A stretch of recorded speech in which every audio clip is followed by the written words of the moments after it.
Hi guys, first అయితే stove on చేసుకొని pan పెట్టుకొని ప్యాన్లో ఆయిల్ వేసుకోవాలి. ఆయిల్ కాస్త హీట్ అయిన తర్వాత సొరకాయ ముక్కలు అయితే యాడ్ చేస్తున్నాను అనమాట. సొరకాయ ముక్కలు వచ్చేసి మీడియం సైజులో కట్ చేసుకుంటున్నాను.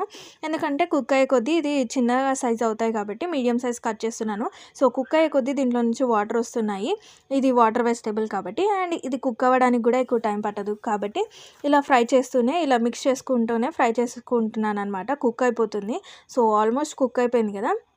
ఇది ఇలా కుక్ అయిన తర్వాత మనం అల్లం వెల్లుల్లి పేస్ట్ అండ్ పసుపు వేసుకొని బాగా ఫ్రై చేసుకోవాలన్నమాట. పీసెస్ అన్నిటికీ పట్టేలాగా మిక్స్ చేసుకోవాలి మంచి స్మెల్ వచ్చే వరకు.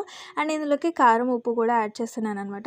మళ్ళీ ఈ సొరకాయ ముక్కలకి ఫ్లేవర్స్ పట్టేటట్టు బాగా మిక్స్ చేసుకోవాలన్నమాట. ఇలా బాగా మిక్స్ చేసుకొని ఒక 2 మినిట్స్ మూత పెట్టేసుకుంటే బాగా పీసెస్ అన్నిటికీ పట్టి ఆయిల్ అనేది పైకి తేలుతుంది. మన ఫ్రై అనేది ఆల్మోస్ట్ కంప్లీట్ అయిపోయింది. అండ్ ధనియాల పొడి వేసుకొని దించేసుకోవడమే. సో ఇలా సింపుల్ అండ్ ఈజీగా మీరు తప్పకుండా ట్రై చేయండి. Thanks for watching and don't forget to subscribe our channel.